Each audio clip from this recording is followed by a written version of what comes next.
Bonjour et bienvenue sur notre chaîne intitulée Un jour, un verset, un message.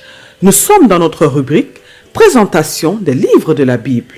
Vous aimez la parole de Dieu? Ce programme est fait pour vous. Je vous présente aujourd'hui le premier livre du prophète Samuel. Le premier livre du prophète Samuel est un livre de l'Ancien Testament qui comprend 31 chapitres. Nous ne savons pas avec certitude qui a écrit ce livre, ni quand est-ce qu'il a été écrit. De même, nous n'avons pas d'informations concernant le lieu où il a été écrit. Pour compiler son récit, l'auteur du premier livre de Samuel s'est sans nul doute servi de divers écrits qui existaient déjà, notamment des chroniques de l'État, parmi lesquels se trouvaient des écrits du prophète Samuel, de Nathan et de Gad. À l'origine, les deux livres du prophète Samuel ne formaient qu'un seul livre dans la Bible hébraïque.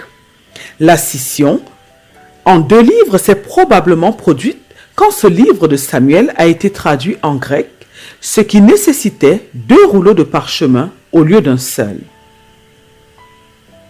Le premier livre du prophète Samuel peut être divisé en 3 parties principales, chacune des parties se concentrant sur une personne différente. Les chapitres 1 à 7 racontent les actions de Samuel, le prêtre, prophète et juge juste. Les chapitres 8 à 15 se concentrent sur Saül, le premier roi d'Israël. Les chapitres 16 à 31 décrivent l'accession de David au pouvoir. La première partie commence par l'histoire d'Anne, la mère du prophète Samuel. On nous parle de son dévouement à Dieu, à aider et à préparer son fils à remplir son rôle de prophète puissant d'un peuple apostate. Ce récit important est l'un des rares des Écritures qui dépeignent une femme d'une foi remarquable envers le Seigneur et il met en relief le rôle influent des femmes dans l'accomplissement des desseins du Seigneur. Nous pouvons nous référer au livre de 1 Samuel, chapitre 1er et 2. Une autre caractéristique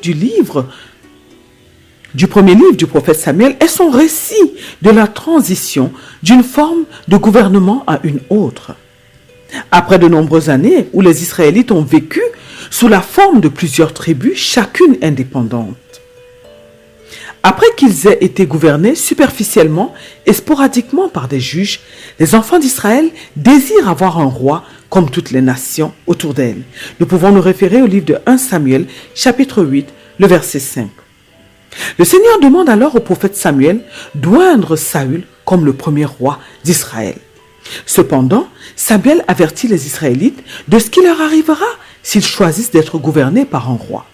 Nous pouvons nous référer au livre de 1 Samuel, chapitre 8, des versets 11 au verset 22.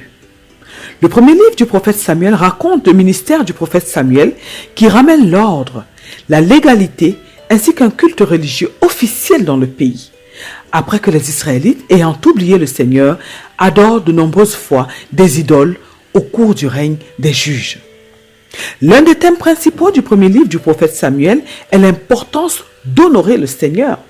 Dans le livre de 1 Samuel, chapitre 2, le verset 30, nous lisons ceci. « J'honorerai celui qui m'honore, mais celui qui me méprise sera méprisé. » Nous pouvons nous référer également au livre de 1 Samuel, donc chapitre 2, le verset 9. En d'autres termes, le Seigneur bénit ceux qui l'honorent et respectent ses commandements, et ceux qui ne le font pas ne reçoivent pas ses bénédictions. Plusieurs histoires dans le premier livre du prophète Samuel reflètent ce thème. Anne honore le Seigneur et demande un enfant, et le Seigneur lui accorde un fils. Samuel, le fils d'Anne, est également béni parce qu'il prête attention à l'esprit et qu'il obéit au Seigneur. Saül, quant à lui, ne continue pas d'honorer le Seigneur. En conséquence, le Seigneur désigne David pour le remplacer sur le trône. Jeune, David fait preuve de foi au Seigneur qui le bénit en lui accordant la capacité de tuer Goliath.